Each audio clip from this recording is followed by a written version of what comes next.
এক ছেলে যখন শিকার করতে গিয়ে জঙ্গলে ছিল তখন সে একটা অদ্ভুত নীল রঙের ঝকঝকে পাথর খুঁজে পায়। সে বুঝতে পারেনি পাথরটি কতটা মূল্যবান। সে অজান্তেই সেই পাথরের বদলে তাজা মাংস নিতে গিয়েছিল।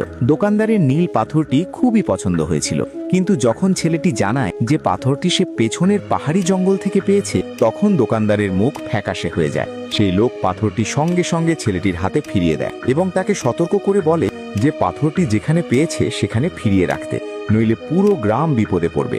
এই বলে সে ছেলেটিকে দোকান থেকে বের করে দেয়। বাইরে এসে ছেলেটি দেখে সৈন্যরা চারদিকে নীল পাথর সম্পর্কে জিজ্ঞাসাবাদ করছে। তখন সে নিশ্চিত হয় যে নীল পাথরটি সত্যিই অমূল্য।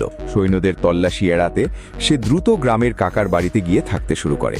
বাড়িতে ফিরে সে পাথরটি মনোযোগ দিয়ে দেখতে থাকে এবং লক্ষ্য করে পাথরটি ভেতরে ফাঁপা। রাতে সে দেখে নীল পাথরটি নিজে থেকেই নড়াচড়া করছে। হঠাৎ পাথরটি ফেটে যায় এবং তার ভেতর থেকে একটা নীল ড্রাগনের বাচ্চা বেরিয়ে আসে। ড্রাগনটিকে দেখে ছেলেটি ভীষণ খুশি হয়ে যায়।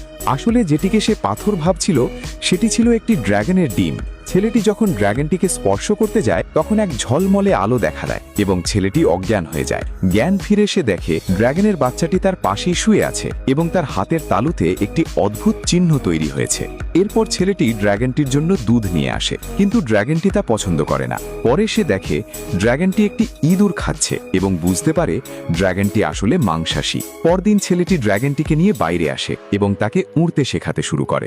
ড্রাগনটি খুব দ্রুত উড়তে শিখে যায় এবং ডানা ঝাপটাতে ঝাপটাতে অনেক দূরে চলে যায়। এতে ছেলেটি কিছুটা মন খারাপ করে। হঠাৎ তার তালুতে তীব্র ব্যথা শুরু হয় এবং হাতের চিহ্নটি জ্বলতে থাকে। ঠিক সেই সময় নীল ড্রাগনটি বাতাসের মধ্যে দিয়ে দ্রুত গতিতে এসে একটি বিশাল ড্রাগনে পরিণত হয়। ছেলেটি অবাক হয়ে ভাবতে থাকে মাত্র কয়েক মুহূর্তের মধ্যে ড্রাগনটি এত বড় হলো কিভাবে।